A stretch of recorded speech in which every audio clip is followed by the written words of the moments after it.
Hello ladies and gentlemen, and welcome to episode 9 of my Starting From Scratch series.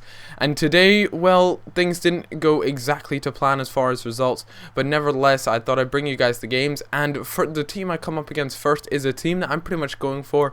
Got Subotic in at centre back. I'd probably go for someone a bit quicker than Subotic. He doesn't seem quick enough, to be perfectly honest with you, but there Podolski does what he does best, which is make runs and fire huge shots in, and that was no doubt a rocket of a shot. So I mean, today I've got a really interesting game. I left it for the end, and I hope to just share with you what I came up against, I suppose. And there I slot a really nice goal home, if I don't say so myself. But yeah, at the moment, Ultimate Team is kind of dragging along for me. I don't know if I like it that much at the moment. It's alright, but I'm finding that it's getting quite repetitive. I really do hope in FIFA 13 they bring something new or something something different, that's for sure, to Ultimate Team. And there, Okazaki there, the silver Bundesliga player, does just smashes me pretty much, and pass way back to Kagawa, who is just an absolute monster from range just like that. And that was 3-2 to him, despite him getting players sent off towards the end. I really should have capitalized on that, but unfortunately I couldn't do anything.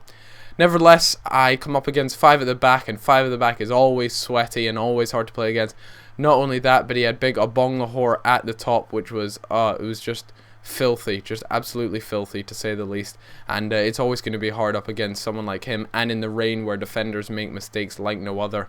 Nevertheless, unless even I managed to cross it in, and big 6'5" Naldo manages to nod it home.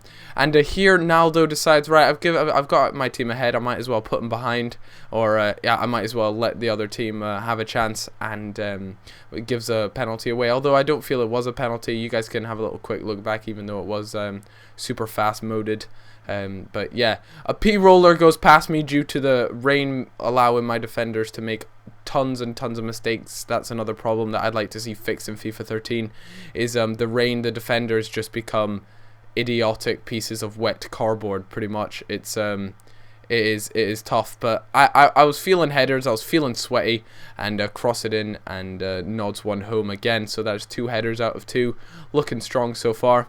And yeah, so like I was saying, rain is just horrible to play, and you guys tell me, do you guys enjoy playing in the rain?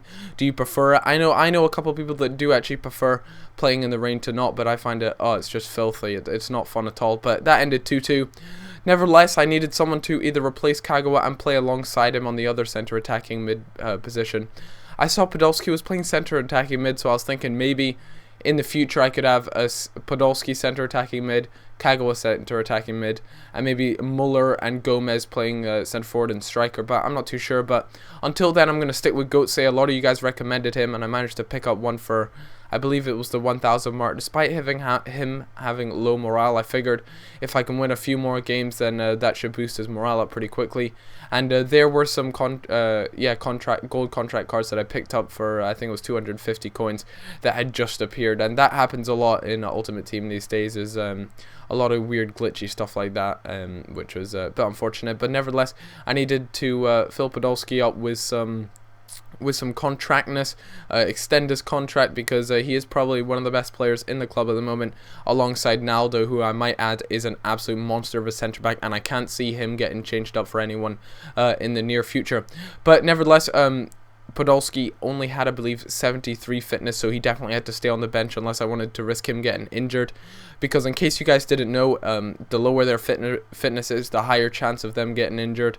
And injuries in Ultimate Team are just an absolute pain, no doubt about it. Anyways, I come up against a team here, and look how filthy this team is. Oh my days.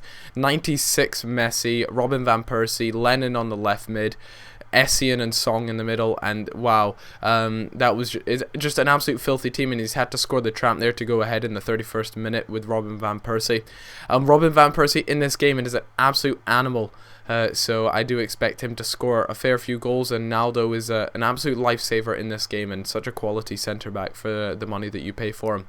But I'm interested, guys, to know how much do you guys like? Do you guys come up against teams like this often when you're playing as a far less team, I suppose? And there, Larson, who is a bronze, I believe he's a centre mid, he's quite a small chap as well, manages to rise to it and there get a header.